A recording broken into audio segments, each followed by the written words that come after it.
நான் லா காலேஜில் படிக்கும் போது 74ல் ஒரு சப்ஜெக்ட்ல ஃபெயிலானா வக்கீல்களா இருப்பாங்க. சொல்ற வக்கீல்களா கம்பார்ட்மெண்ட் பாஸ் பண்ணுவோம். அப்ப நாங்க ஒரு சப்ஜெக்ட்ல ஃபெயில் ஆகிட்டோமா, மொத்த சப்ஜெக்ட் எழுதுவோம்.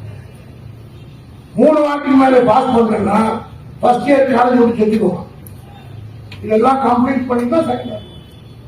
இப்படி லா காலேஜ்ல இருந்து ஒரே ஒரு லா காலேஜ் நான் படிக்கும் போது சட்ட கல்லூரி ஒன்னே ஒண்ணுதான். கலைஞர் தான் இந்த சிஸ்டத்தை மாத்துறாரு. இல்லைன்னு சொன்னா ஏன் நம்ம மதியழகனே சாவரவர்கள் பிஏ பாஸ் பண்ண காரணம் அவர் அரசியல் லா காலேஜ் எல்லாரும் பிஏ முடிச்சோன்னா முதல்ல அரசியல்வாதிகள் திமுக சேர்ந்தவங்கலாம் லா காலேஜ் தான் போய் சேருவாங்க. பாதி பேர் வெளியில வந்துடுவாங்க. அதுக்கு அப்படி பண்ண முடியாது. பெரிய அறிவுஜீவி முரசொலி மாறன் அவரே பிஎல் முடிச்சுட்டு வரல,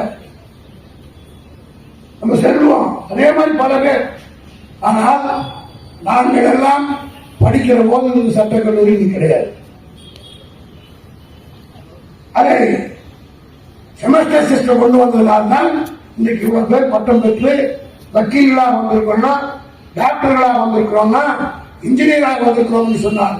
அதற்கு காரணம் திமுக ஆட்சி தமிழ்நாட்டை ஏற்படுத்திய புரட்சி. நிர்மலா சீதாராமன் ஆங்கில புலமை பெற்றதனால்தான் மிக சிறந்த பேச்சாளராக இருக்கிறால் அந்த பைனான்ஸ் மினிஸ்டர் வச்சிருக்காரு. அது இங்கிலீஷ்லயே விளையாட எனக்கே கூட ரொம்ப அது பேசும்போது உட்கார்ந்து கேட்ப காரணம் என்ன இருந்தால் நம்ம ஊரு கும்பல பேசும்போது ஒரு சந்தோஷம் தன்னாரியா முடியாது. அதுவும் அன்றைக்கு இங்கிலீஷே சொல்லுவாங்க, இங்கிலீஷே சொல்லுவாங்க. ஒரு மேடம் அப்படின்னு எங்க அம்மா எங்க தங்கச்சி அது தமிழ்நாட்டில் அந்த அம்மா படிச்சது விளைவு நீங்க தொடர்ந்து கட்டுவா. அது மட்டுமல்ல, பார்லிமெண்ட்ல 10 எம்பிங்க இருக்காங்க. திமுக எம்பிகள் தான் இங்கிலீஷ்ல திருச்சி சிவா பேசினார்னா மொத்த எம்பி வந்து உட்காந்துருவாங்க. காரணம் என்ன, மற்றவெல்லாம் இங்கிலீஷ் படத்தை பார்த்த மாதிரி பார்ப்போம். பார்லிமெண்ட்ல இந்திக்காரலாம் சிவா பேசுனா புரியாது, இந்தி படத்தை பார்க்கிற மாதிரியே உட்கார்ந்து இருப்பான். அத்தனை பேர். காரணம் என்னன்னா இருமொழி கொள்கை படித்து டெல்லிக்கு போனவர்கள். அது மட்டுமல்ல, நான் ரொம்ப பெரிய உதாரணம் சொல்லவில்லை. இந்தி தான் படிக்கணும், அது படிச்சாலாம் பணம் கொடுப்பேன்னு சொல்றாரு மத்திய சர்க்கார். அவரை பார்த்து கேட்கிறேன், இன்னைக்கு சந்திரமண்டலத்துக்கு போய் 4 பேர் விஞ்ஞானிகள் தமிழ்நாட்டிலே இருந்து சென்று அங்கே இருந்து மல்லெடுத்து கொண்டு வந்தார்களே, அந்த 4 பேர் எங்கே படித்தவர்கள்?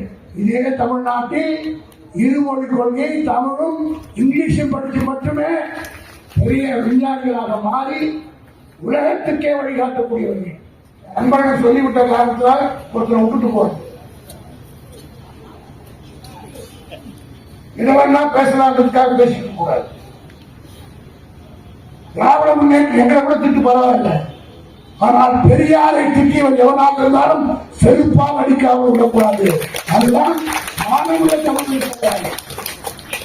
தாரி வைத்த கேவலம் இந்த நாட்டில் தோன்றாமல் இருந்தால் நான் பிச்சைக்காரன். எஸ்கே ஒன்னா உட்கார முடியுமா? மேல போட்டு உட்கார முடியுமா? பெண்கள் சேர்ந்து உட்கார முடியுமா? பேச ஆரம்பித்தால் அப்படியே போய்கொண்டே இருக்கலாம். அந்த பெரியார் கவுன்சிலர் நின்னாரா, எம்எல்ஏ நின்னாரா, எம்பி நின்னாரா, முதலமைச்சர் ஆகணும்னு ஆசைப்பட்டாரா? நேற்று காலையில கட்சி ஆரம்பிச்சவர்களா முதலமைச்சர் ஆகணும்னு ஆசைப்படுறான். ஆனா இந்த சமுதாயத்துக்கே தலைவராக பெரியார் ஒரு கவுன்சிலர் அரசியல் கொண்ட பிறகு அப்படிப்பட்ட பெரியாரை ஒரு திட்டலாம் பேசலாம்னா சும்மா கொதித்து போயிருக்கிறார்கள். நீ பேச பேசத்தான் பெரியாருடைய கருத்துக்களை நம்ம சொல்லுவோம். சொல்லுகிற போதுதான் இளைய தலைமுறைக்கு தெரியும், விழிகளை திறந்து பார்ப்பார்கள். அதற்குத்தான் நம்முடைய ஒப்பற்ற தலைவர் தளபதி மு.க. ஸ்டாலின் அவர்கள் மிக வேகமாக இருக்கிறார். இளைஞர்களை எல்லாம் வழிநடத்துவதற்கு உதயநிதி ஸ்டாலின் உதித்து விட்டார் என்ற ஒரு மகத்தான ஒரு வரலாறு ஒரு நாள் வந்து பேசினார்.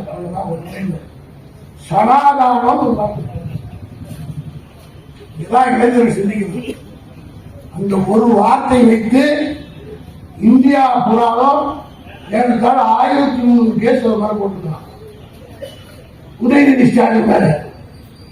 இதற்கு பின்னால் யார் இருக்கிறது என்று உங்களுக்கு புரியுதா? சனாதானம் என்றால் என்ன? 4 வர்ணம். நீ நானும் யாரு? காவிலே பிறந்தவர்கள் சொன்ன இந்த சனாதனம் வேண்டாம் என்று சொல்வதை எதிர்க்கிறோம் சொன்னார். அவ்வளவுதான். அதற்காக உதயநிதி ஸ்டாலினை அப்படியே அழிச்சணும் கேஸ் போட்டாங்க, ஏதோதான் பண்ணாங்க. ஆனால் உதயநிதி ஸ்டாலின் என்ன செய்தாலும் சரி, தூக்கு தண்டனை கொடுத்தாலும் நான் பின்வாங்க மாட்டேன் என்று தன்னுடைய தாத்தா கலைஞரை போல உச்சிருக்க தான் உதயநிதி ஸ்டாலின். ஆகவே நான் மாணவர்களை எல்லாம் கேட்டுக்கொள்ள விரும்புகிறேன். வகுப்பு நடத்துங்கள், பயிற்சி பாசறை நடத்துங்கள், திராவிட இயக்க சிந்தனைகளை மாணவர்களுக்கு சொல்லுங்கள், அவ்விடத்தில் விழிப்புணர்ச்சி ஏற்படுத்துங்கள். அப்படி ஏற்படுத்தினால்தான் தமிழ்நாட்டை காப்பாற்ற முடியும்.